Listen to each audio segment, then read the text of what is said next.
Exato. Depois, além de meio opaco, vale a pena a gente lembrar do meio translúcido. O que seria o meio translúcido? A luz passa organizadamente ou sofrendo difusão? Com certeza, a luz passa desorganizadamente.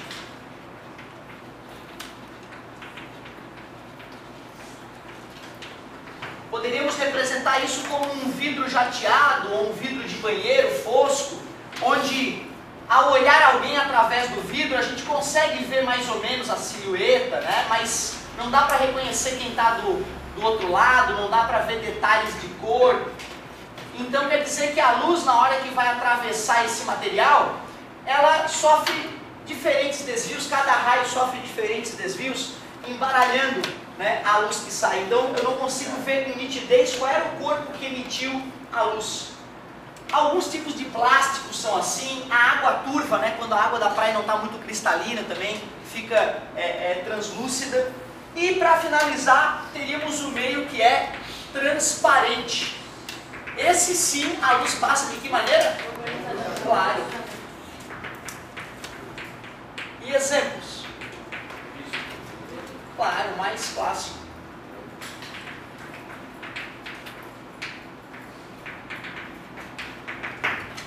Show de bola. Além de classificar os meios ópticos, a gente também tem que classificar as fontes de luz. Antes de começar a estudar outros fenômenos, seria interessante a gente classificar as fontes de luz. E aqui a classificação, ela é bem extensa. Ela é bem extensa. Eu vou fazer o quê? Eu vou colocar tópicos e vou escrever, né, alguns detalhes a respeito de algumas delas, certo? Vamos ver aqui então, classificação das fontes de luz.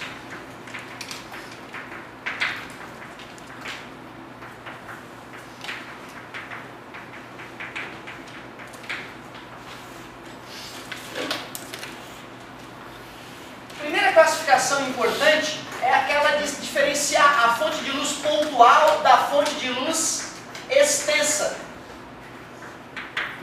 O que é algo pontual mesmo? Que sai de um ponto, ou que é do tamanho de um ponto. Então, se eu tenho uma fonte de luz pontual, como aquela ali, imagina uma lâmpada olhando de longe, eu boto uma placa de madeira e aí eu observo o que está acontecendo na parede. Nós perceberíamos que ia ter região da parede iluminada e região da parede não iluminada, bem atrás da madeira, afinal a madeira é opaca. E aí a gente vai então ter uma coisa chamada de quê aqui? Sombra. Qual é a definição técnica de sombra? Vocês são fera, ausência total de luz. Então aquilo que nós chamamos de sombra é o que mesmo? Penumbra. Que beleza, hein, galera? Dá até gosto de dar aula assim. Então é isso aí, região iluminada. Lá em cima também tem uma região iluminada e ali no meio, já que não vem nenhuma gotinha de luz, a gente chama de sombra. Uma fonte de luz extensa é aquela que tem um tamanho que deve ser considerado no fenômeno. E aí um bom exemplo seria essa lâmpada, né? Essa lâmpada aí grandona.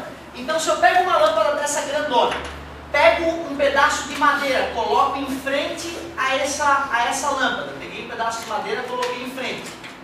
E aí vou analisar o que está acontecendo na parede lá atrás. Vai ficar um pouco diferente a situação.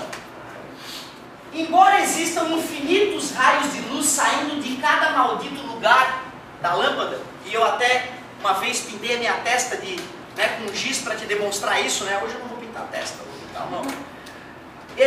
Se cada um de vocês fechar um olho, fechar o outro olho, mexer a cabeça, em todas as situações vocês vão acabar vendo essa marca na minha mão.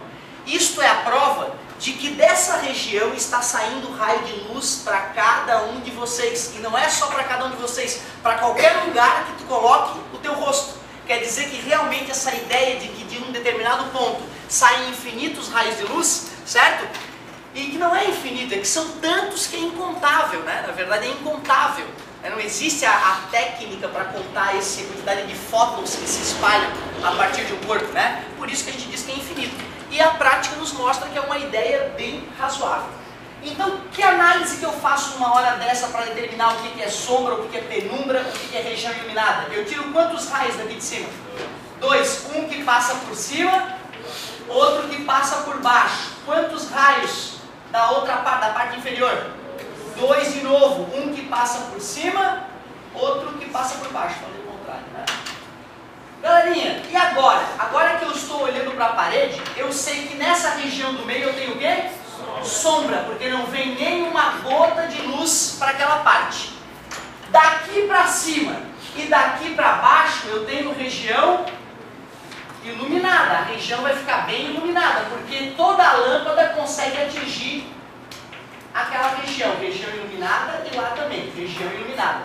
E essa regiãozinha entre a sombra e a região iluminada é aquilo que a gente chama de penumbra. Na prática, penumbra é uma região um pouco menos iluminada que outra. Tá? Então aqui eu vejo uma penumbra causada pelo quadro, né, em função dessa lâmpada aqui, ó. Esse batente é opaco, então eu vejo ali mais escuro e aqui mais claro, penumbra. E a gente no dia a dia chama de sombra, né? Só que não é sombra porque eu estou vendo alguma coisa dali. E a sombra não poderia ver nada, seria escuridão total e completa. Beleza? Então cuidado, em fonte de luz pontual, a luz sai de um ponto, não existe penumbra, é sombra em região iluminada. Fonte de luz extensa, como vários raios saem de vários pontos, vai ter região de sombra, região iluminada, acima e abaixo, e entre essas regiões um degradê do escuro para o claro, que a gente chama de penumbra. Show de bola! Tu vê uma classificação boba, né? Uma classificação fonte de luz pontual extensa, mas que tem uma consequência importante.